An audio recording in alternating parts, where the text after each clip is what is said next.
Camden Hartwell's hand clamped across Lena Ortiz's throat so hard his thumb buried under her jawline, and her heels lifted off the concrete before her brain understood she was no longer standing. Her intake clipboard slapped the chain-link panel beside Bay 4, paper corners bending, pen skittering into a drain channel that smelled like bleach and wet metal. The old German shepherd behind her tried to rise when she lurched, hindquarters failing on the first attempt because of a healed left hip injury, then driving forward anyway with a rough scrape of nails on concrete. Camden's boot caught the dog in the ribs with a hollow crack that ricocheted through the cinder block room. Lena heard that sound more clearly than her own choking. Air narrowed to a straw. Light went white at the edges. "Sign it," Camden said, still squeezing. "Transfer complete." Lena's fingers found his wrist, not to fight him, only to make space the width of a fingernail. It gave her half a breath and no more. The clipboard had swung back against her chest, and blood from a split at the corner of her lip flecked the intake form where she had already crossed out one line item in block letters. Verified handler required.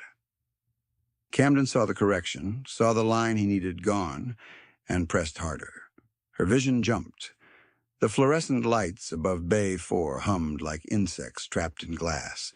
The kennel smelled wrong for a military disposition center. Bleach on top, rust beneath, fear under both. Lena knew every odor in that building by hour and weather and feed cycle. And this one had been growing for months, strongest on transfer nights when private vans backed to the loading dock and paperwork arrived pre-signed. The dogs knew it too. 42 retired military working dogs were housed across the rows that evening, and most were silent, ears canted, bodies low. Silence in a kennel was never peace. Silence meant waiting. The shepherd Camden had kicked was catalogued as MWD4471, call name Rook, 9 years old, 1 archived commendation from Kandahar. 1 orthopedic note recommending controlled activity and no repeated impact to the hip. Lena had read the file 3 times because his handler had handwritten the margin in blue ink. "Please place with patient home." He dragged himself between her legs now, chest low, muzzle angled toward Camden's knee, not biting, just inserting his weight where force was coming from. He had that tan and black saddleback coat that turned gold in sunlight and dark as iron in shadow. Under industrial fluorescence, it looked like burnt steel. Camden swore and kicked again. Rook took it and stayed there. 32 people watched from the steel catwalks and auction, rail above Bay 4, and not one moved toward the stairs. 8 of those 32 wore lanyards labeled licensed rescue buyer and held numbered paddles like this was clean commerce. 2 lifted their phones to record, thumbs steady, framing Lena's face as it darkened and Camden's cufflinks flashed. A woman in a cream coat stepped backward until she touched a support beam, then looked down at her shoes as if she had dropped an earring. A retired handler from another county, gray mustache and old unit tattoo climbing his wrist, gripped the rail hard enough to blanch his knuckles, but did not descend. Lena recognized him from prior transfer nights, always at the same stretch of rail when Camden was on the floor. A procurement clerk in a navy blazer stood at the center catwalk, with a county tablet open against his chest, eyes fixed on inventory fields, while Lena choked 6 yards below him. His badge read E. Merit Procurement. He entered numbers with one gloved finger as if the rhythm of compliance were all that mattered. Kennel C11, transferred. Kennel C12, pending. The tablet screen reflected in his glasses, and he studied that glow instead of the woman turning violet in front of him. Nobody spoke. Nobody helped. Camden's expensive sunglasses were still perched on his head, though it was night and windowless in Bay 4. He dressed like a man who performed wealth as evidence. Tailored charcoal jacket over a cashmere sweater, white sneakers that had never touched mud, a watch with a face large enough to catch every light in the room. He leaned closer to Lena until she could smell mint on his breath and bourbon beneath it. "You don't decide outcomes," he said. "You process intake." Her airway tightened to pain. Her lungs started the primitive panic that ignored training, rank, and dignity. She had been an army medic in Helmand, had packed wounds while mortar dust fell off concrete ceilings, had kept men breathing with blood up to her wrists. None of that made this moment cleaner. The body was simple under pressure. Find air or fail. Her eyes watered. Her hands lost strength. She looked down and saw Rook braced against Camden's shin, trembling with effort, scar tissue tugging under fur where old shrapnel had torn through muscle years earlier. Even now he guarded the person closest to him in pain. From the upper rail someone laughed once, short and brittle, then cut it off when Camden glanced up. Lena forced out one word. "No." The syllable was barely sound, but he heard it. His mouth hardened into disbelief, then contempt, the specific expression of a man who had spent 26 years watching rules bend around his surname. Hartwell Veterinary Pavilion stood downtown with glass walls and donor plaques. Hartwell Public Safety Center housed dispatch and county administration 2 blocks away. In this room, those buildings were invisible. But the architecture of fear they represented stood on every face above her. Camden shifted his grip, fingers digging in deeper, and lifted her enough that her boots left the floor entirely for a beat. Rook surged up again, and his bad hip buckled, rear paw skidding. Camden slammed his boot down into the dog's ribs a 3rd time. The sound landed first. Then Rook's breath punched out in a rough grunt that made 2 younger dogs in adjacent runs start barking in frantic bursts. Their barks triggered 3 more kennels. The room filled with steel rattle and alarm. "Control your animal," Camden snapped at Lena, as if she were the aggressor. She tasted copper, saw little black stars. Somewhere above, a phone camera zoomed in. Someone whispered, "Don't get involved," and another voice answered, "He'll ruin you." That was the machinery, not just force. Forecast. One of the licensed buyers, a broad man in a quilted vest with an out-of-state plate tag clipped to his belt, lowered his paddle and took a step toward the stair access. Hope flickered. Camden turned his head half an inch, met the man's eyes, and said nothing at all. The man stopped, looked over his shoulder at the exit, then retreated into the line of spectators until only his vest was visible between 2 support posts. A woman near the rear rail pressed her palm over her mouth. A nylon tote bag slipped against her hip, and a new leather collar with a brass nameplate flashed briefly at the opening before she shoved it deeper inside. When Lena's knees jerked and her chin tipped upward under Camden's hand, the woman crouched behind a crate of disinfectant drums and stayed there, hidden from both violence and responsibility. The catwalk creaked as people redistributed their weight away from the edge. Lena could no longer feel her fingertips. Her hearing tunneled. Camden's voice came through like it was traveling from the far side of water. "Last chance," he said. "Sign and this stops." Rook pressed harder into Camden's leg, head low, teeth still closed. Not a bite dog in that moment. A wall, a plea. Lena's neck burned where tendons strained under his grip. Her right boot scraped the floor once, twice, searching for traction that wasn't there. She thought of a refrigerator in a cold duplex kitchen 15 miles away, magnets holding a 6-year-old's chore chart, written in green marker. Feed Milo. Brush teeth. Backpack by door. She thought of being late, of not coming home, of the small shoes lined up by the radiator because Heat only reached one room well enough to dry them overnight. She shook her head the width of a centimeter. Camden leaned in until his forehead almost touched hers. Your signature is not optional. From Base 6, a retired explosives dog began a deep warning bark, each beat spaced and deliberate. Others followed in staggered cadence until the whole kennel block sounded like distant thunder trapped under a roof. The procurement clerk finally looked up from his tablet, eyes moving from Lena's face to Camden's hand to the barking Rose, then back down again. He typed 3 more entries and locked the screen. Concrete dust drifted from the overhead track where the security gate at the main corridor began to rattle open. No one on the catwalk moved toward the stairs. No one called for a medic. 32 witnesses held their positions in steel and fluorescent light, while a woman fought for one more breath, and an old military dog refused to quit in front of them all.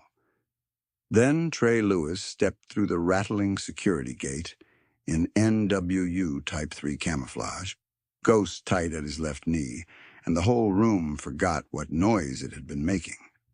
Lena did not see his face first. She saw pattern and posture, digital green and brown under fluorescent light, boots placed like he already knew where every slick patch was, a right hand low near the leash clip, not gripping, just present.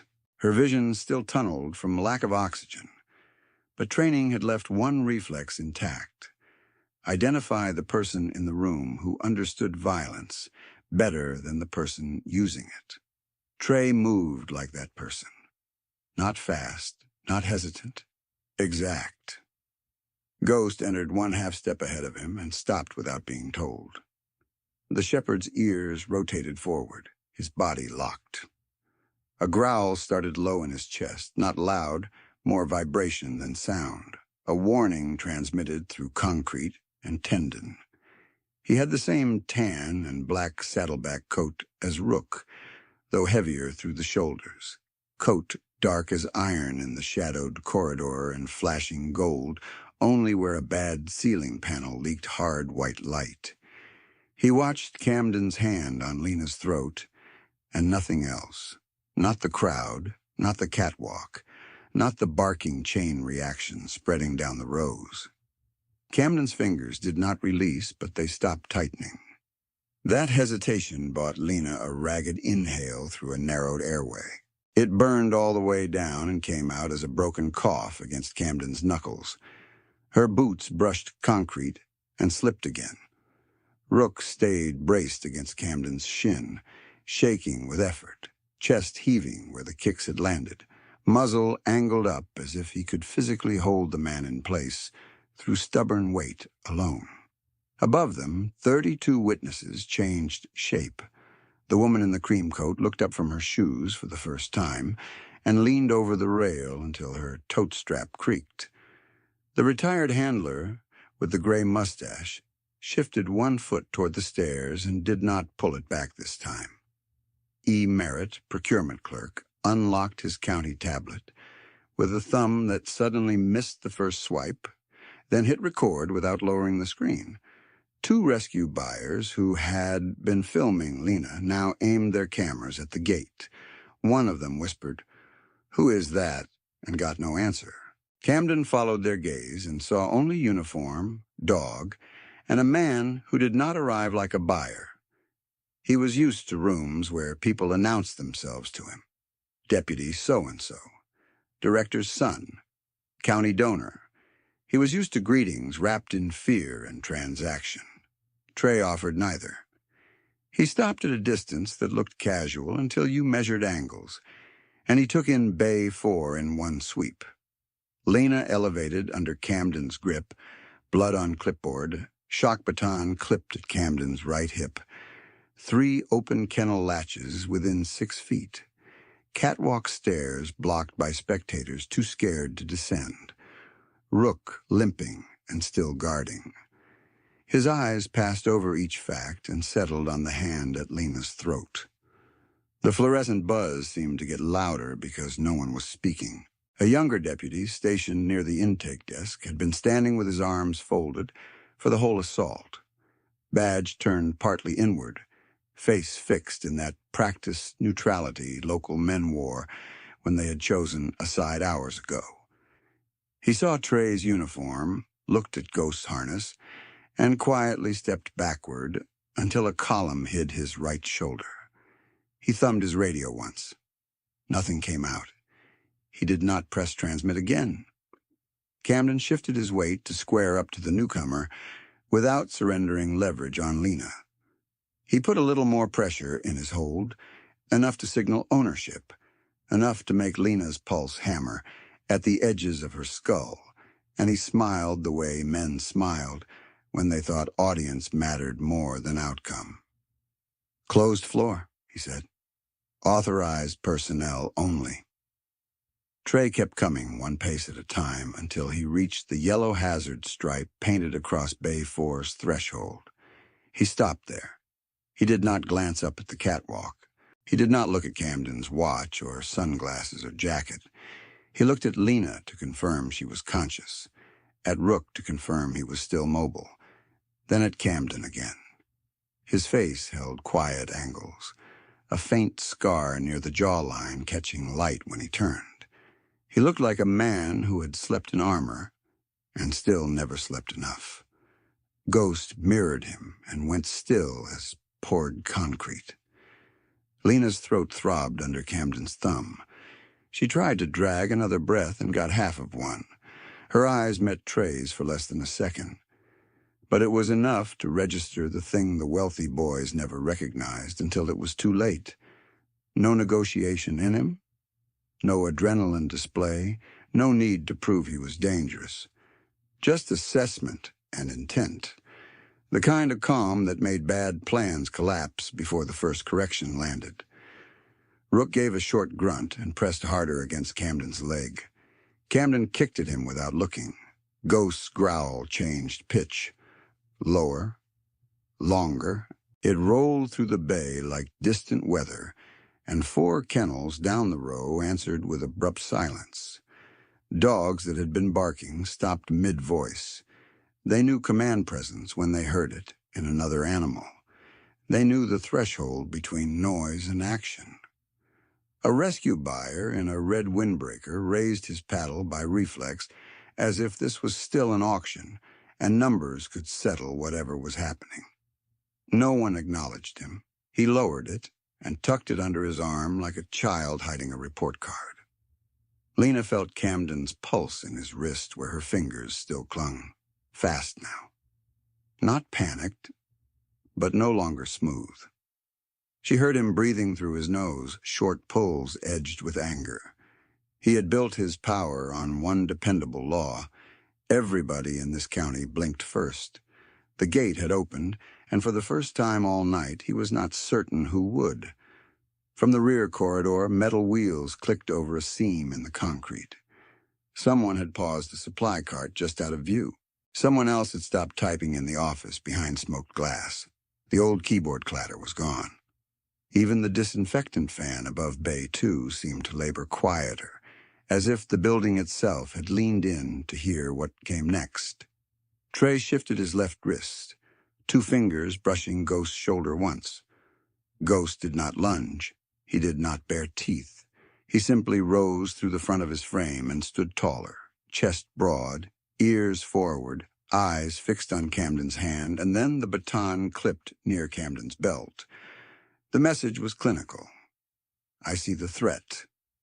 I am ready. Camden read enough of that to tighten his jaw. Move your dog back, he said. Now. No one on the catwalk believed he was still in command, but fear had momentum, and momentum took time to kill. The woman behind the disinfectant drums kept crouched. The man in the quilted vest kept his gaze on the emergency exit sign. The retired handler finally started down one stair, then stopped when the deputy near intake shook his head almost invisibly. Old habits, old calculations. Lose your job, lose your pension, keep your head down. Lena hated them in that moment, then hated herself for needing them anyway. She tried to speak and failed. Her airway was a narrowed tube of fire. Her thoughts came in flashes. Milo's green marker chore chart. Rook's handwritten handler note. The transfer form on her chest with the crossed-out line Camden wanted, erased. Her own pulse beating against his thumb in desperate animal rhythm. She swallowed and found enough voice for one broken syllable. Not word, just effort. Trey heard it. He did not answer Lena. He did not answer Camden. He moved his right foot 6 inches to open his stance, lining the yellow stripe with Camden's shoulder, baton side, dog position, and Lena's center line like this was a range problem he had solved before, in rooms smaller than this one, and with stakes just as clear. His face did not change, but the temperature of the bay did.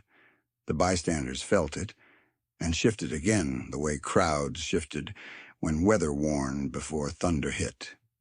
Camden barked a laugh that convinced no one, least of all himself. "You know who I am?" he said, loud enough for the rail. "My father funds this facility. My father owns this county." He wanted the sentence to function as shield. In that room, at that second, it sounded like confession. Ghost's eyes did not leave him. Trey's hand remained on the leash, relaxed and absolute. One finger curled under the webbing, the other 3 loose. Control without strain. A man and a dog who had worked enough bad nights together to trust stillness more than spectacle. Lena's knees trembled as a little of her weight returned to the floor. Camden was still holding her up by the throat, but less. Not mercy. Calculation. He had realized cameras were on him from 12 angles now, that even frightened people documented what they feared, and that the wrong witness in uniform could turn tonight from routine coercion into record. He glanced up once and saw E. Merritt's tablet raised, a red dot burning in the upper corner. Merritt did not look away this time. No one spoke for 3 long heartbeats. The kennel lights hummed. A drain gurgled somewhere under Bay 3. Rook wheezed and stayed planted. Ghost stood like a locked gate with teeth. "Before we continue, tell us where you're watching from. Subscribe if you believe retired MWDs deserve more than a black market death sentence, and stay with this until the end because what happened in Bay 4 turned the most protected name in this county into evidence. You're about to see how that started long before Camden's hand ever touched Lena's throat. Now let's go back to the beginning. Lena Ortiz was 29 years old, and she had learned in 2 different uniforms that institutions could call harm by cleaner names. In Hellman, she had heard blast injuries labeled incident reports while she held pressure on a corporal's femoral bleed with both hands. At Fort Sailor Disposition Kennel, she heard retired military dogs labeled surplus assets while she read handler notes written like prayers in the margins. She worked intake because she still believed paper could stop violence if the right line stayed uncrossed. Her mornings started at 4:50 in a duplex on Calder Street, where cold moved through taped window seams in thin silver drafts. She kept the kitchen light low so Milo could sleep another 20 minutes, then stood at the sink with coffee she forgot to drink and checked the chore chart on the refrigerator. Feed Milo's fish. Pack spelling folder. Gloves in backpack. The chart was written in green marker with little boxes he liked to fill in with careful X's. Her sister had made charts like that. Her sister was gone. Lena never said the words car wreck in the apartment unless she had to sign school forms. Milo was 6 and serious in the morning, hair flattened on one side, socks never matching, always asking whether retired dogs missed their teams the way soldiers missed theirs. Lena answered him honestly because children heard dishonesty, like dogs smelled fear. Yes, she told him one Tuesday while tying his boots. They miss their people. That's why we place them right. He nodded like that was a contract and handed her a crayon drawing of a shepherd with a cape. She folded it and slid it into the notebook she carried to work. By the second week of September, she had started taking photos of every transfer manifest before she filed it. Fort Sailor's disposition compound sat behind old supply warehouses near the marsh flats, where the wind carried salt, diesel, and iodine from the clinic wing. Intake started at 600. Metal doors rolled up in sequence. Concrete held the night's chill until noon. Lena walked the rows first, always first, reading posture before she read charts. Retired MWDs watched her with the measured patience of animals that had learned noise meant nothing and intent meant everything. She checked scars with gloved fingers, murmured call names from service records, and paused at kennels where handlers had left personal notes. No fireworks. Loves tennis balls. Sleeps better with radio on.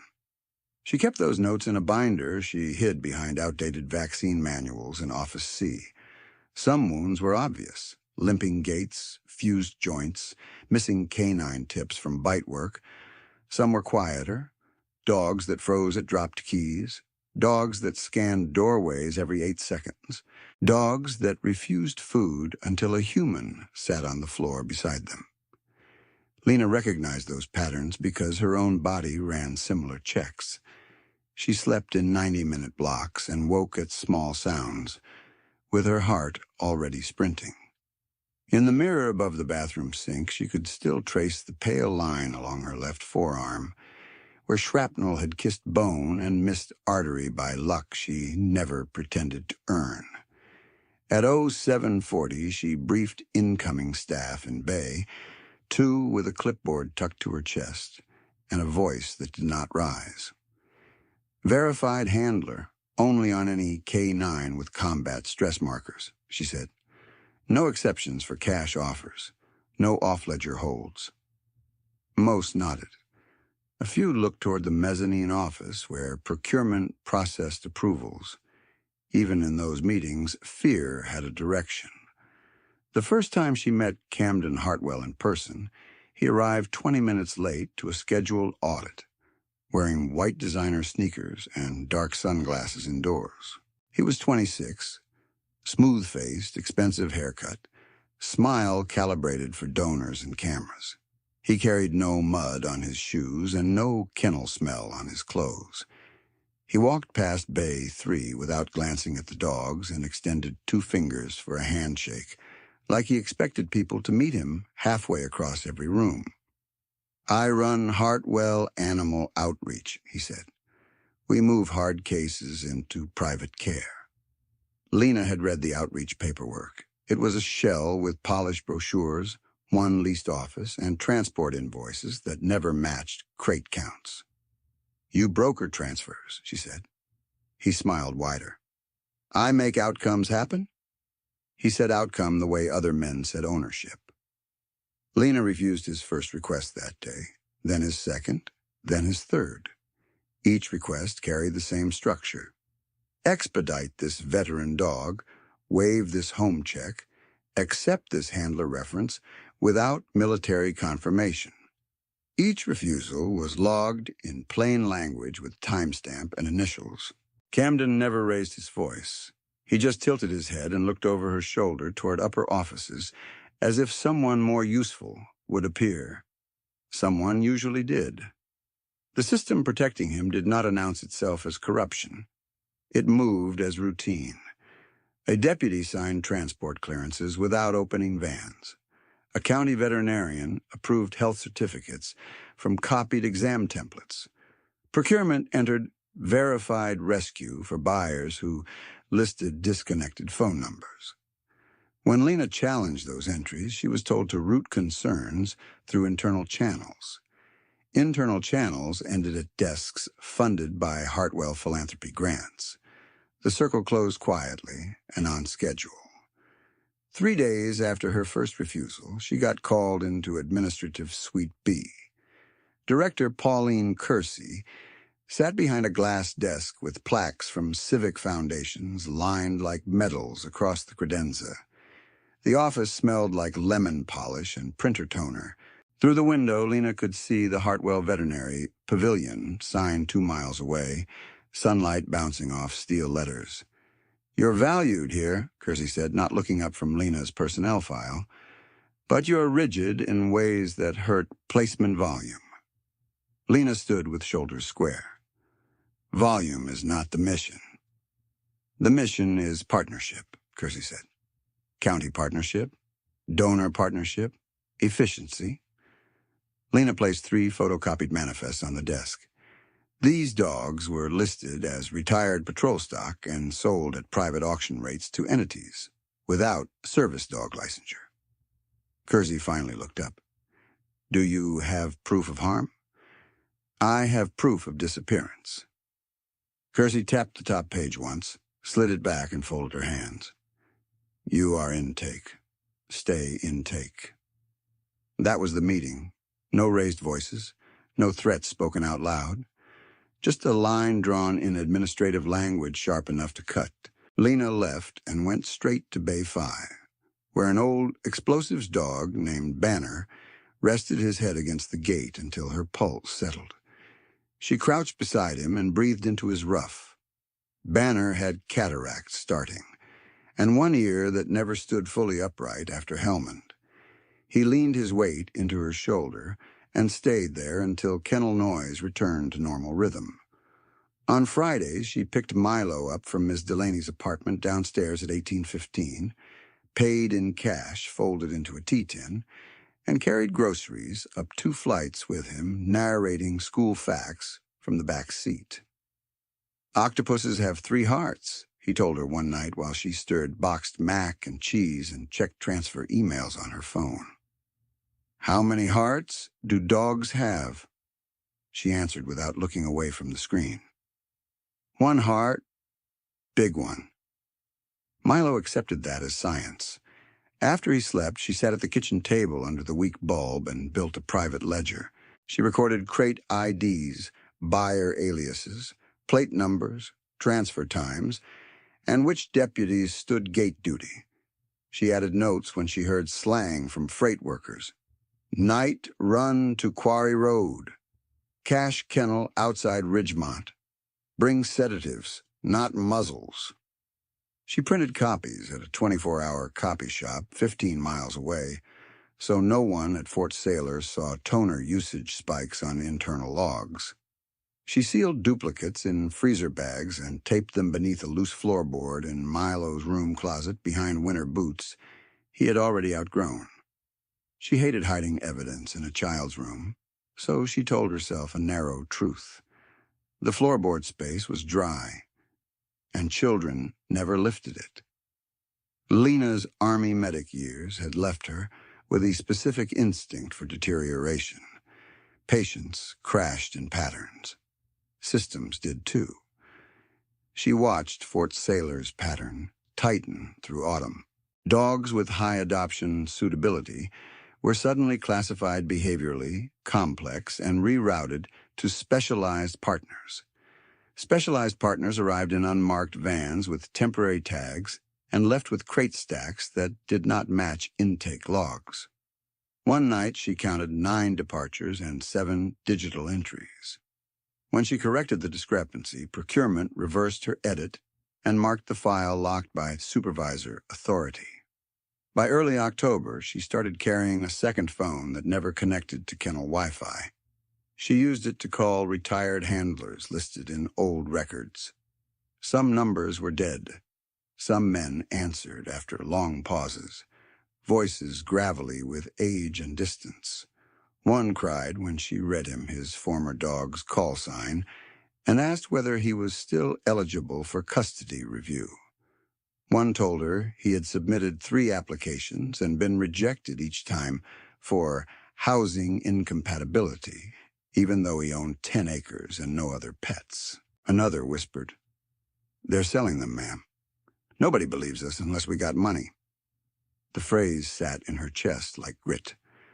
On a rain-heavy Thursday, she found a tracking collar in medical waste, labeled for a dog already documented, as transferred to a licensed rescue in another state. The battery was warm. The paperwork said he had left 48 hours earlier. She photographed the collar beside that day's newspaper and tucked it into a biohazard pouch she logged as retained evidence sample. 30 minutes later, the pouch was gone from locked intake storage. The lock showed no damage. Her keycard showed no access anomaly. Whoever took it had master credentials. She wrote that down too. By November, people who used to speak with her in hallways stopped making eye contact. A kennel tech she trusted handed over sedation syringes without labels and whispered, "Don't ask me on camera." The procurement clerk, Merritt, began carrying 2 tablets, one county-issued and one private. Deputies from the Hartwell Public Safety Center started appearing on transfer nights in pairs, parked where loading dock cameras caught their badges first and their faces second. Camden came more often as winter approached, always with polished civility, always with one hand in his coat pocket and a smile that never reached his eyes. He learned staff birthdays, asked after sick parents, donated coffee machines to the break room, and collected gratitude like receipts. Then he would step into intake, set a transfer packet on Lena's desk, and wait. "Need your signature," he would say. "Need verified handler," she would answer. The exchange became ritual. Ritual became warning. His power was not just his name. It was repetition without consequence. He could be refused at noon and return at 6 with the same request stamped approved by someone higher. He could park in restricted bays and joke with security while dogs cried in transport crates behind him. He could call a man in county administration from the kennel floor and have a policy memo revised before shift change. Every correction Lena made was temporary. Every shortcut he took became precedent. That was why she kept the crossed-out line on her clipboard in heavy block letters. Verified handler required. She wrote it at the top of every transfer night sheet, even when forms already contained the clause in smaller print. She needed the words where cameras could see them. She needed a visible refusal she could point to if the rest disappeared. The town helped him because the town had been built to. Hartwell money sat under hospital renovations, police fleet leases, scholarship funds, holiday toy drives, and campaign dinners where county board members thanked donors by first name. The Hartwell Veterinary Pavilion treated low-income pets one Saturday a month and sent photographers to document every smiling handoff. The Hartwell Public Safety Center housed dispatch consoles and evidence lockers and 2 conference rooms named for Camden's grandfather. Deputies trained there, promoted there, and learned early which calls required urgency and which required delay. When Camden said he could move a dog without inspection, people believed him because they had watched him move other things first: zoning votes, permit timelines, disciplinary hearings, complaint files. Lena learned the map of that protection by reading what disappeared. Missing body cam clips from loading dock checks. Missing signatures from chain of custody pages. Missing 12 minutes of hallway video each time private buyers toured holding runs. Missing incident report when an older shepherd came back with fresh bite scars and broken nails after a failed trial placement. She filed requests. Requests came back incomplete. She filed again. The answers shrank. She stopped assuming anyone inside the county structure would save the dogs. On the first Monday of December, Camden stood at the intake counter and tapped a stack of expedited transfer forms against his palm. Snowmelt darkened the cuffs of his tailored coat. Sunglasses indoors, mint breath, same smile. "Holiday placements," he said. "Families want to feel generous." Lena flipped the first file and saw 3 retired MWDs assigned to Hartwell Outreach with the destination fields blank. She set the pages down. No destination, no release. He leaned in close enough that she saw her own reflection in his lenses. You keep confusing policy with authority. Policy is authority. He laughed softly, the kind of laugh that counted on witnesses. Not here. He left the forms anyway. 2 hours later, they returned to her desk with director-level approval stamps and her signature block pre-filled by digital script she had never authorized. She printed the metadata, circled the credential ID used to forge it, and added another page to the private ledger under her floorboard. At 23:10 that night, after Milo was asleep, and the radiators clanged like old pipes arguing with the winter, Lena sat at the kitchen table with Rook's file open beside her. MWD 4471, Kandahar Commendation. Left hip trauma. Handler note in blue ink, please place with patient home.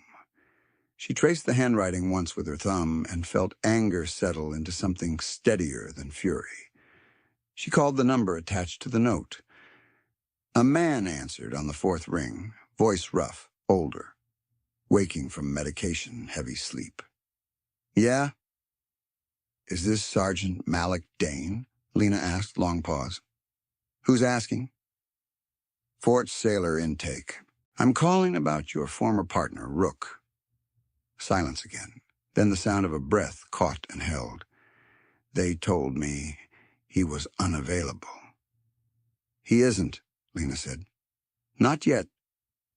She heard him sit up, heard Springs complain, heard a second voice in the background asking if he was all right. What do you need from me? He asked. Proof you're still eligible, she said. Housing docs, vet references, whatever you can send tonight. I can send now. Do it now. She stayed on the line while his printer jammed and unjammed and a scanner beeped in uneven intervals. When the documents arrived, she downloaded, duplicated, and stored them in 3 places, including a drive inside a zippered pouch she sewed into the lining of her winter coat. Protection was a chain. She was building links by hand. 2 days later, County IT emailed all staff about new integrity protocols for digital signatures. The policy memo carried Camden Hartwell's outreach logo at the bottom under partner acknowledgments. Lena read it in the break room while Kennel techs watched a holiday fundraiser clip on mute. In the clip, Camden stood between 2 smiling deputies in front of a Hartwell-branded transport van, one hand resting on a German Shepherd crate, as if he had built loyalty from scratch. The dog inside the crate kept circling and would not lie down. Lena folded the memo and put it in her pocket. She had stopped waiting for clean help. She had stopped mistaking public charity for private mercy. She knew exactly what Camden's name could buy in that county, and exactly what it cost the dogs when nobody checked where his vans went after dark. Lena folded the memo once, slipped it into her jacket pocket, and watched Camden's fundraiser clip loop silently on the break room television while the shepherd in the crate kept circling. She stepped into the service corridor, shut the fire door with her hip, and took out the second phone she never connected to Kennel Wi-Fi. The corridor smelled like iodine and damp cardboard. A forklift beeped somewhere near loading dock 2, slow and steady, while rain tapped the sheet metal roof above her. She opened the handler contact list, hesitated over 3 names, then pressed the one Malik Dane had texted her at 2:14 that morning, with only 5 words after it. He doesn't scare easy. The call rang twice. Lewis, the man said. No greeting, no wasted breath. My name is Lena Ortiz, she said. Fort Sailor Intake Supervisor. I'm calling about retired MWD transfers routed through Hartwell Outreach. Silence filled the line for a beat, not uncertain, just measuring. Who gave you this number, he said. Malik Dane, Rook's former handler. Another pause. Lena heard a dog tag tap against something hard, then stop. Tell me one thing Malik wrote in that file that isn't in official records, he said. Lena looked through the narrow corridor window at Bay 3, where Banner stood with his nose against chain link, and watched her through the glass. Blue ink, right margin, she said. Please place with patient home. The line stayed quiet long enough that she checked the signal bars. Then he said, talk. She gave him the shortest version she trusted over an unsecured call. Forged signatures, missing dogs, deputy-cleared vans, destination blanks, late-night transfers, private buyers with rescue badges, inventory edits that reversed themselves. When she finished, he did not ask whether she was sure. He asked for times, dates, and who stood where when paperwork moved. She answered each one. Send nothing digital from county system, he said. Paper copies only. No originals. Keep your routine unchanged. Are you law enforcement? No. Then why you? Because somebody had to, she thought, but did not say. On the line, Trey Lewis gave her a dead drop location, 22 miles away, behind a shuttered bait shop off Route 11, where the security camera had been broken since hurricane season. Use a freezer bag, he said. Double wrap. Tape seams. Rain's getting worse. Then the call ended. By the third week of December, Lena had delivered 2 packets and found each one gone within 30 minutes, replaced by a single strip of green electrical tape on the inside lip of the drop box. No note, no request, just confirmation that the chain held. At the other end of that chain, Trey sat at a scarred kitchen table in a rental house outside Ridgemont, with blackout curtains pinned over every window and a loaded flashlight beside his right hand, though the sun was still up. He wore NWU Type 3 utilities because civilian clothes made him feel underdressed for uncertainty. His dark hair was clipped close, gray threaded at both temples. A pale scar cut through the corner of his jawline and disappeared into beard stubble he kept trimmed by habit, not style. His knuckles carried old white ridges from rope, steel, and one door frame in Raqqa he never mentioned. Ghost lay under the table, chin on Trey's boot. Trey spread Lena's documents in a clean grid.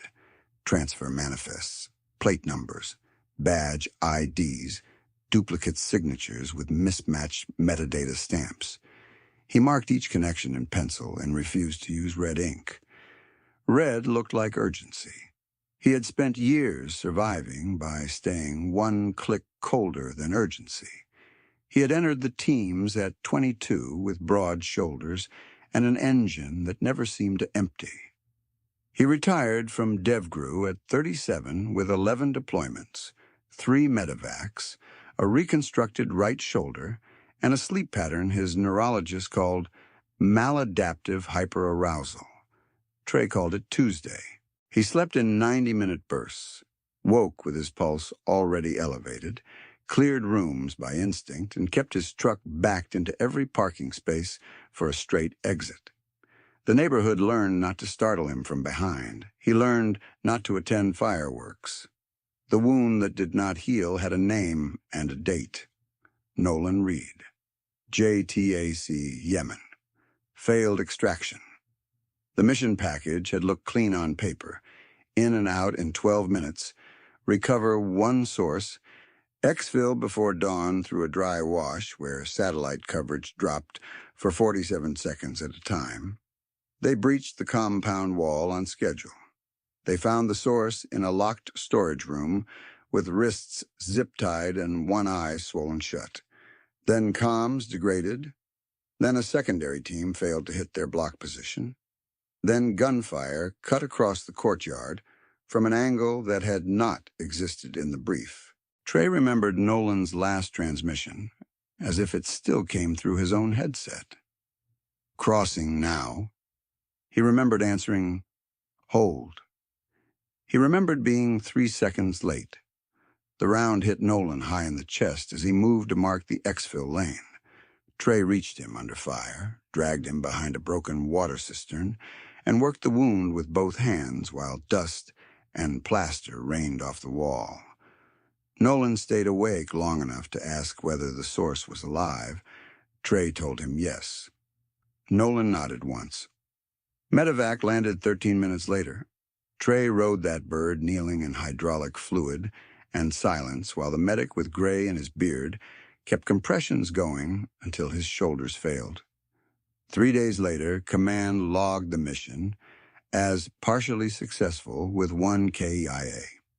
Partially. Trey signed retirement papers 18 months later and never used that word again. He carried Nolan's call sign patch in the admin pocket of his blouse, a square of frayed thread that had absorbed sweat from 2 continents and 1 bad promise. He touched it when he needed his breathing to slow. He touched it now while he studied Lena's notes and saw the same pattern he had seen in Yemen. Clean language over dirty roots, confidence built on other people's fear, and a timeline that narrowed every day they waited. Ghost shifted under the table and pressed the side of his head against Trey's shin. That dog had entered Trey's life as MWD Ghost 31, not ghost, not partner, not family. Asset designation first, temperament notes second. He was 6 when they first worked together, all focus and controlled power, tan and black saddleback coat that went dark as iron in shadow and flashed gold when dawn caught him at the right angle. Trey had seen handlers treat dogs like equipment they loved. He did not judge it. The work asked for compartment walls. But Ghost broke those walls by inches. Then all at once, he alerted on things no sensor caught in time. Tripwire tension in Kandahar. Disturbed soil over pressure plates in Helmand. Ammonia traces at a safe house door in Fallujah, when the whole element smelled only rain and diesel. Trey trusted him sooner than he trusted replacement intel feeds, and he was right to. When Trey left active duty, the adoption counselor at Fort Sailor Disposition told him Ghost had been reassigned to review status because of hip impairment and recurring chest pain under load. Review status meant 100 outcomes and almost none of them good. Trey filed the first adoption packet with full handler recommendation, housing inspection, private veterinary commitments, and a rehabilitation plan approved by a civilian orthopedic specialist. The packet disappeared in processing. He filed again. Denied for capacity mismatch. He filed a 3rd time with command endorsements attached. Denied for competitive placement priority. Ghost stayed in kennels while paperwork moved in circles. Trey stopped sleeping indoors that month and set a camp cot in his garage beside the workbench, flashlight loaded, truck keys in his left boot. If he could not extract a dog he had deployed with, he did not trust his own retirement to mean anything at all. The battle lasted 7 months. He learned which offices answered at 0700 before supervisors arrived, which clerks copied him on routing numbers by mistake, which review board meetings accepted public comment, and which pretended not to. He drove to Fort Sailor 3 times a week, signed visitor logs, sat through behavior panels, and watched civilians with clean shoes discuss whether Ghost remained a manageable risk. He kept his jaw set and his answers short. "He still alerts?" one assessor asked. "Yes." "He still bites on command?" "Yes." "Then why adopt him into a private home?" "Because he earned one." A captain who had never run a dog said, "Emotion isn't a criterion, Chief." Trey looked at Ghost through observation glass, ears tracking every voice in the room, body still despite the pain line that sometimes cut across his left hip when he shifted weight. "Neither is abandonment," Trey said. The room went quiet. The captain wrote something down. No one argued. On the 7th month, Sixth day, approval came through with conditions: quarterly compliance checks, restricted transfer rights, mandatory medical reporting, and immediate return to county control if Trey missed documentation deadlines. He signed each line without blinking. He walked Ghost out through Gate C at 1638 with one duffel, 2 medication bottles, and a folded service blanket that still carried the scent of JP8 and Old Rain.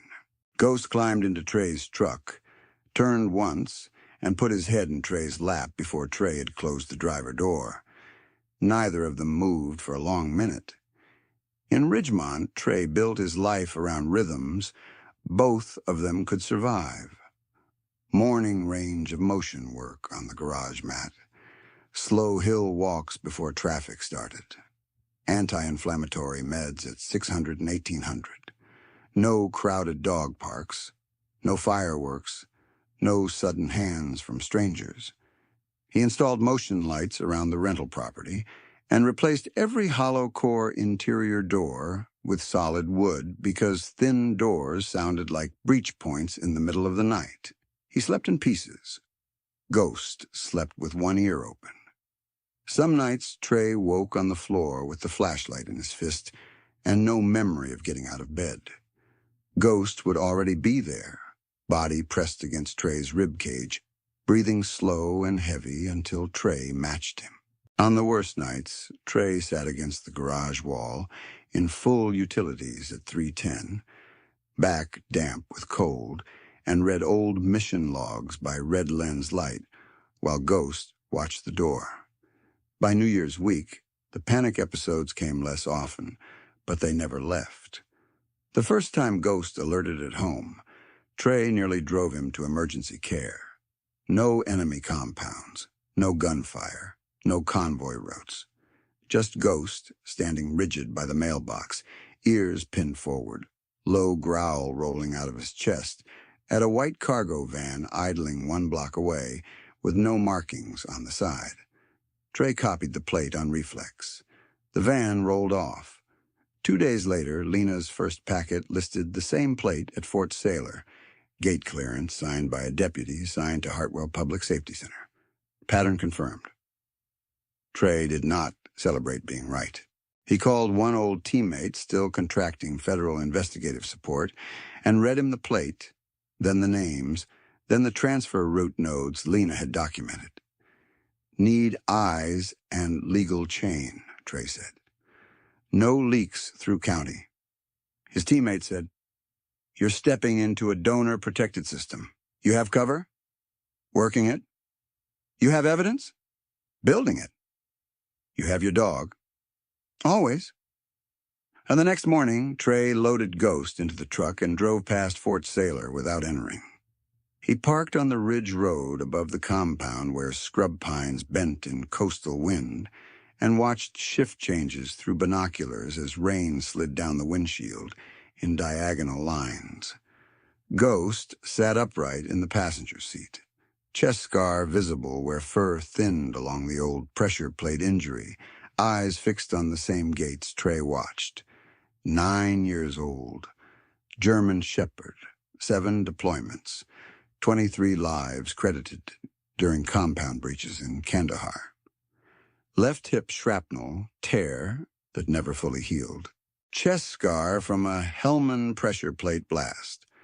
Forgotten by the people who used words like disposition and transfer. Not by Trey. Not while he was breathing.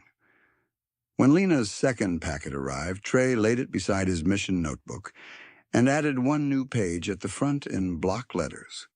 Hartwell Chain. Beneath it he wrote names, times, and institutional links with the same handwriting he used for target grids overseas. He did not write Camden first. He wrote systems first. Procurement, deputies, clinic sign-offs, board approvals, shell rescues, cash path. Only then did he write Camden Hartwell near the center and box the name once. Ghost's ears rotated toward the garage door before Trey heard the truck outside. Trey killed the kitchen light, moved to the side of the hallway, and waited with one hand on Ghost's harness, while the visitor knocked twice, paused, and knocked once. Team pattern. Friendly.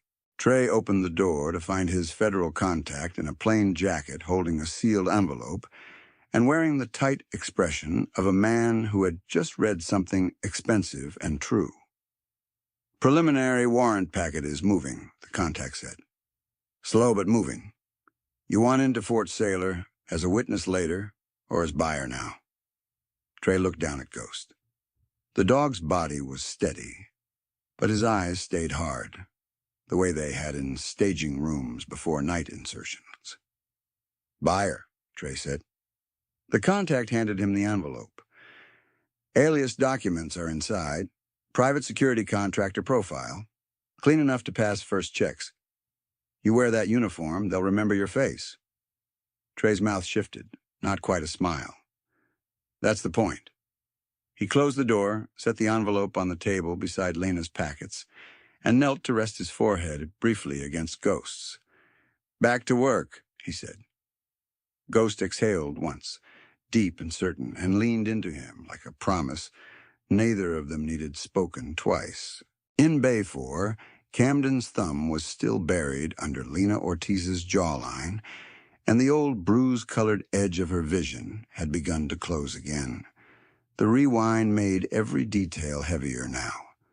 The crossed-out line on her clipboard was not a stubborn note anymore. It was a chain link she had welded with sleepless nights and hidden copies under a floorboard beside a child's winter boots. Rook was not just a limping kennel number pressing himself between her legs and Camden's shin. He was Malik Dane's partner, the dog attached to a midnight call, and a voice that had broken open when she said, "He isn't gone yet."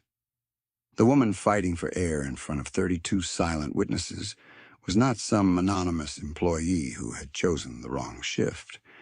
She was a former Army medic who had kept men alive in Helmand, and then came home to discover that paperwork could kill slower than shrapnel, and just as surely. Lena's trachea burned. She pulled one thread of breath through a throat already swelling, and tasted copper and disinfectant. Her left hand had gone numb at the fingertips. Her right hand still clamped Camden's wrist, not strong enough to peel it away, only strong enough to keep a sliver of space open, where skin slipped under skin.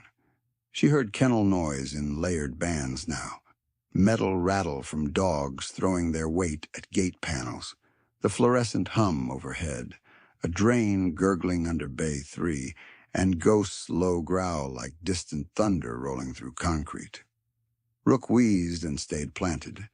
Trey stood on the yellow stripe with Ghost at heel, and Lena understood with painful clarity that he had chosen this exact distance the way medics chose pressure points. Too close, and Camden might panic into using the baton. Too far, and Lena might lose consciousness before leverage shifted. Trey's eyes moved once to her face, once to Camden's right hip, where the baton sat in its clip, once to the catwalk where cameras had finally turned toward consequence.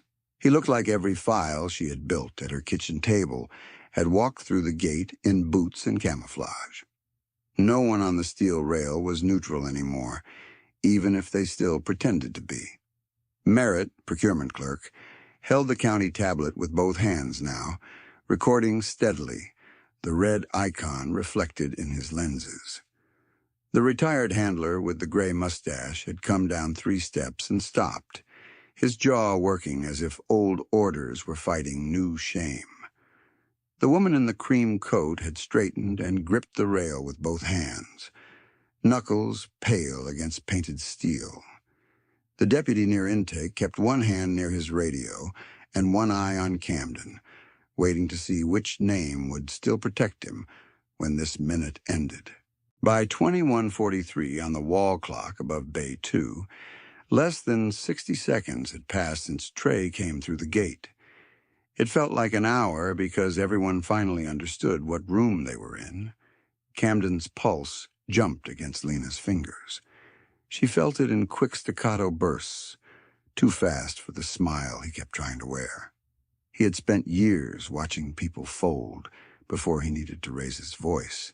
He had built that confidence in offices where lemon polish and donor plaques did the intimidation for him, in corridors where deputies nodded first and asked questions later, in bays where transfer forms arrived pre-approved and dissent got relabeled as inefficiency.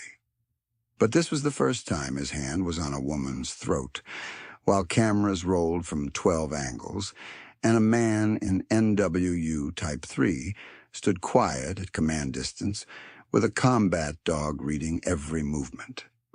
Camden glanced up at the catwalk, looking for reinforcement. He found phones, a recording tablet, and faces retreating from him by inches. "Turn those off," he snapped. Nobody did. He tightened once out of reflex, and Lena's airway pinched to a straw again. Her knees buckled. Rook shoved harder into Camden's leg, hindquarters trembling from the old hip injury, eyes fixed upward with a stubbornness that looked almost human in its grief. Lena's thoughts flashed in hard fragments.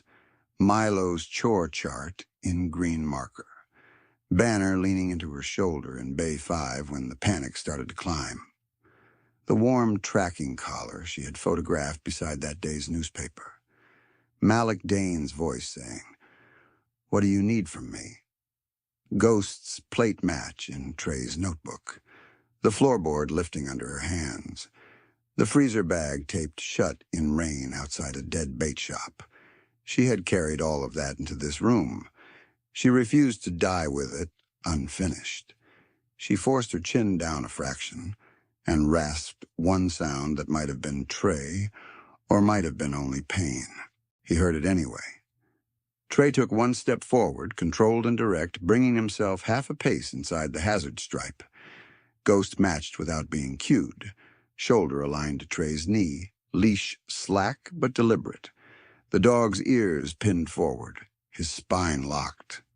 The growl in his chest deepened, still low, still disciplined. The sound of a warning issued by something that had survived too many bad rooms to bluff. Camden shifted his right elbow closer to the baton. Trey saw it. So did Ghost. The room held its breath with Lena. Camden barked a laugh toward the catwalk, trying to recover audience control. "Everybody relax," he said. "She's fine. Training scenario."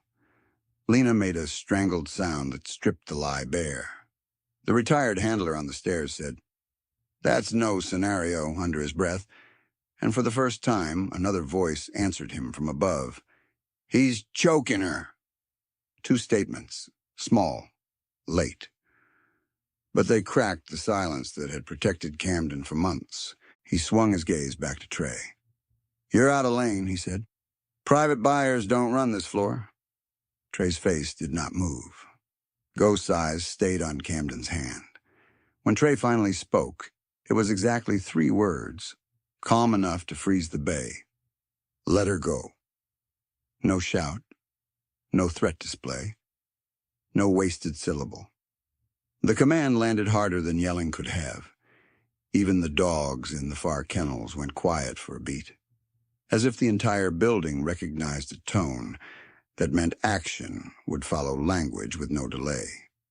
Camden stared at him, then at Ghost, then back to Trey with a smirk that arrived a half-second too late. "Do you know who you're talking to?" he said. "You touch me. Every deputy in this county will bury you in charges." Trey did not answer. Camden tried again, louder, angling his voice for the catwalk and the deputy by intake. "My family built this place. I decide where these dogs go." There it was. Ownership as confession. Ghost rose without lunging. He did not bare teeth. He did not snap. He lifted through his front frame and stood taller, 80-plus pounds of controlled force, weight centered, eyes fixed on Camden's hand and then the baton clip. His tan and black coat held shadow like forged metal under the fluorescence. His chest scar showed where fur thinned along the old Hellman blast line. He looked less like a dog in that second, and more like a verdict that had finally learned the room's language. Camden's smirk fell away. He saw enough now to understand this was not kennel theater, not an agitated pet and an overconfident vet donor. This was a trained team with a shared history he could not read and could not buy. He looked into Trey's eyes and met the thing men like him always mistook for passivity. Professional calm with no ego in it, no appetite for spectacle, only the cold arithmetic of harm and response. He had seen anger before. He had manipulated fear his whole life. He had never stood this close to a man who looked at violence the way a surgeon looked at bleeding. Identify source, stop loss, secure scene. Camden jerked Lena higher as if leverage could restore hierarchy. Her boots left the floor by inches. The move cost him balance because Rook was still wedged at his shin, and Ghost had shifted half a step left, narrowing Camden's clean path to his baton side. Trey's voice came once more, still low. Last warning.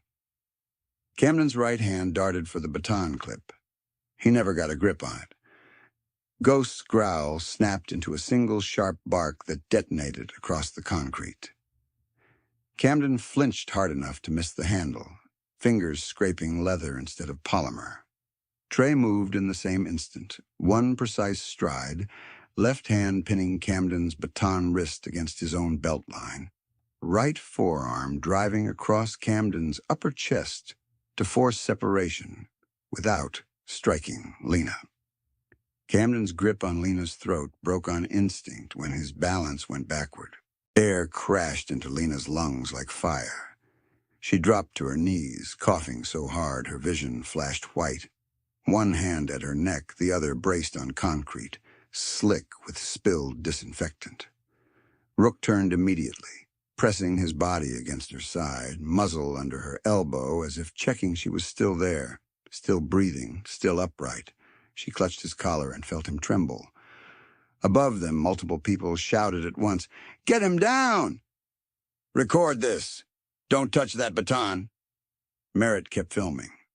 The red icon stayed lit.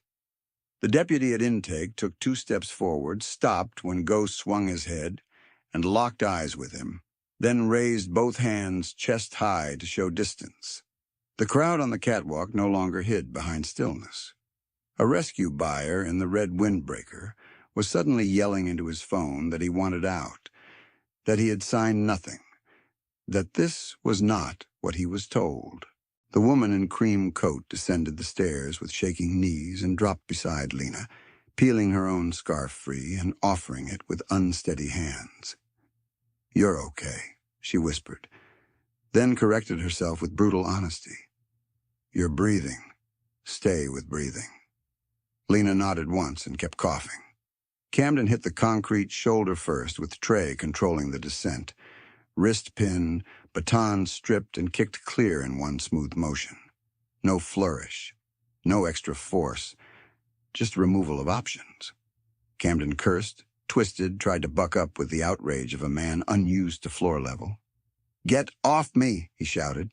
"You have no idea what you just did." Trey's knee settled between Camden's shoulder blades. Ghost stood over the baton, rigid and silent now, guarding the threat object without touching it. Trey leaned just enough to keep Camden immobilized and said, quiet enough that only the first row heard, "I know exactly."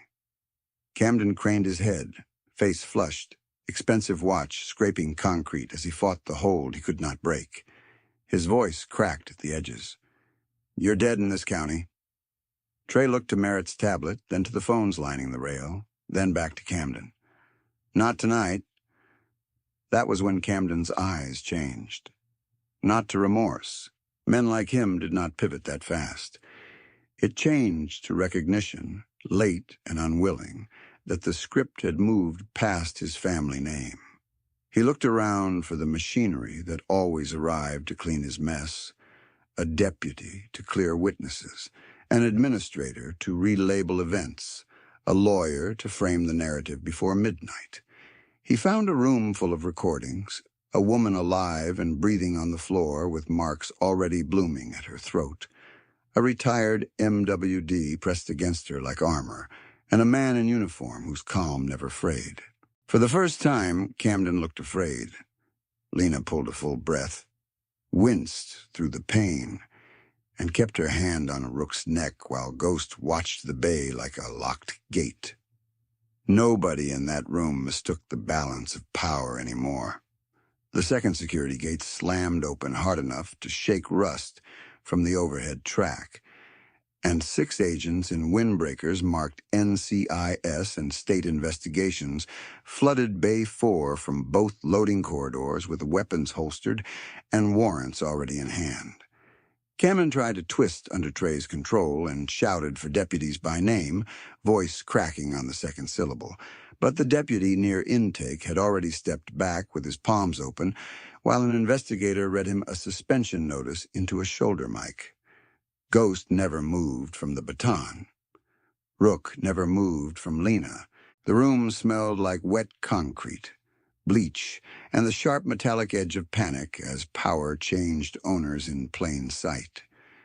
Camden Hartwell, the lead NCIS agent said, kneeling beside Trey's hold. You are being detained pending charges tied to trafficking of retired military working dogs, falsified federal transfer records, conspiracy, and cruelty offenses. Do not speak unless you want that recorded too. My father owns this facility, Camden spat. You touch me. You're done. The agent held up a laminated evidence seal and looked almost tired. Your father's name is on 2 buildings and 37 subpoena returns. That helped us find everything faster. 2 state techs moved straight to procurement. Merritt's shoulders shook once, then settled. He lifted both tablets without being asked, the county unit and the private one Lena had clocked weeks earlier, and set them on a stainless exam cart with a soft clack that sounded like surrender. Private ledgers mirrored to an off-site account, he said. I can unlock now. There are deleted transfer edits, dual manifests, and buyer tags routed through Hartwell Outreach. He swallowed and glanced at Lena's bruised throat. I should have done this sooner. You're doing it now, Lena rasped. On the catwalk, the woman in the cream coat came down the stairs on trembling legs and held out her tote. Inside sat the new leather collar with brass plate Lena had seen earlier, plus 3 folded purchase receipts and a flash drive wrapped in a pharmacy bag. I'm Dr. Eliza Voss, she said, voice unsteady. I'm licensed rescue intake. He sold me 2 behavioral rehab shepherds with healed tearing patterns and stimulant tracks. I copied invoice numbers when his driver looked away. She looked at Camden and then down at her hands. I kept pretending I hadn't seen what those scars meant. The retired handler with the gray mustache descended the rest of the stairs and stopped at Lena's side, eyes wet with anger. He aimed at himself first. Name's Owen Pike, he said to the nearest recorder. I stood up there and watched. I didn't move. Put that in my statement before anything else. Then put this. Those vans ran Quarry Road after midnight. I saw crate stacks with no ventilation twice. By 22:11, Bay 4 had turned into an evidence grid. Baton bagged. Clipboard bagged with Lena's crossed-out line visible through plastic. Blood-flecked transfer form photographed in place, then sealed. 12 phone videos were airdropped to an NCIS terminal under witness supervision. Trey unclipped his body cam and handed it over without ceremony. When the tech asked who to tag as initiating operative, Trey said, Undercover buyer, ID and packet. Match to warrant Appendix C. 3 hours later, Lena stood in socks on the worn rug of Milo's room while a state investigator filmed her lifting the loose floorboard. The freezer bags came up one by one, dry and intact. Manifest photos, duplicate plate logs, deputy rosters, the metadata printout showing her forged signature, and Malik Dane's overnight eligibility packet. She handed over the zippered pouch she had sewn into her winter coat lining. The drive inside still held the mirror archive she had built in case every office turned against her. The investigator read each item aloud for chain of custody. Lena signed with a shaking hand and did not apologize for the tape marks left on the wood. At 1:37, under bright lights in the Hartwell Public Safety Center evidence room, another warrant team opened Locker 6B assigned to Deputy Arlen Kroll. Inside a mislabeled biohazard bin sat Lena's missing pouch with the warm tracking collar she had photographed in November, now cold but traceable, plus 2 sedation vials with scratched-off lot numbers. The tech held each item to camera. "Recovered," she said. "Documented as concealed county evidence." Kroll asked for counsel and never explained the locker. By the second morning after the arrest, County IT Forensics restored the recurring 12-minute hallway gaps from automatic backup caches the admin office had never known existed. Every erased segment showed the same choreography. Hartwell vans arriving off schedule, crate counts not matching digital logs, deputies turning cameras toward walls during loading windows. The keyboard that had gone silent behind smoked glass belonged to Director Pauline Kersey's assistant. She admitted under interview that she had been ordered to cue deletions on transfer nights and never asked where the dogs went. Kersey resigned before noon and was booked before dusk. Camden's father tried one last shield in a recorded call from council room, demanding release, demanding names, demanding this be handled internally. The prosecutor played him Merritt's dual-ledger screen capture and Lena's original manifest side by side. "Internal handling's how we got here," she said, and ended the call. No layer held. On sentencing day, rain threaded down the courthouse windows in long gray lines, and every bench in courtroom B was full before the clerk called the case. Trey sat in NWU Type 3 beside Ghost, who wore a service harness and watched the aisle with ears forward, body still, coat dark as iron in the morning shadow. Lena sat one row ahead with a scarf high at her neck. Bruising faded to yellow along her jaw. Milo sat between her and Miss Delaney with both hands around a folded crayon drawing he had redone 3 times until the cape on the shepherd looked right. When Camden was brought in, he scanned for friendly faces and found none that could help. The deputy who had looked away in Bay 4 testified under immunity about radio stand-down orders tied to Hartwell donors. The man in the quilted vest admitted he had bid as a false rescue front and identified dead-drop kennel addresses from memory. Eliza Voss read invoice numbers into the record and matched scar photos to dogs sold as retired companion stock. Merritt unlocked both tablets in open court and walked the judge through parallel entries. Public transfers on one screen, private fight route tags on the other. Then Malik Dane took the stand, older than Lena expected. Oxygen scar pale above his collarbone, his adult son gripping his hand until the bailiff asked them to separate for oath. Malik read his own blue ink note aloud from Rook's file, voice shaking only once. "Please place with patient home." He looked toward Camden and said, "You called him inventory. He dragged himself across concrete to protect a woman while you kicked him. That's your whole operation right there."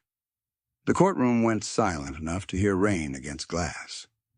At 4:22 p.m., the judge entered convictions on trafficking, cruelty, and conspiracy counts, then added a finding that the Hartwell Charitable Network had functioned as a laundering structure for illegal transfers. Asset forfeiture attached to Hartwell Outreach properties, transport vehicles, and both family foundations linked to the route. The Hartwell name came off the veterinary pavilion within 48 hours by emergency board vote. The Public Safety Center followed a week later under court order, not as symbolism, but as evidentiary correction. After sentencing in a conference room that smelled like copier heat and coffee gone stale, Lena signed final custody papers for 12 retired MWDs with verified handlers. Every file had 2 independent checks and 1 live video confirmation. No destination blanks. No donor overrides. She slid Malik Dane's packet to the top, and when he signed, his son steadied the page with a hand that shook less than his father's. Rook came in on a short lead from veterinary observation. Rib injuries healing, hips still stiff, eyes clear. Malik knelt slower than he used to, reached both hands forward and said only, "Partner." Rook froze for 1 beat, then pressed in chest first, weight and breath and memory all at once. Malik's forehead dropped to the dog's neck. His son knelt beside them and held Malik's shoulder while he cried without noise. Across the room, Ghost finally broke posture and walked to Trey, then pushed his head into Trey's chest, so hard Trey rocked back half a step. Trey's scarred hand settled behind Ghost's ears, fingers buried in thick fur, and stayed there. No command, no performance, just contact held until both of them breathed on the same rhythm.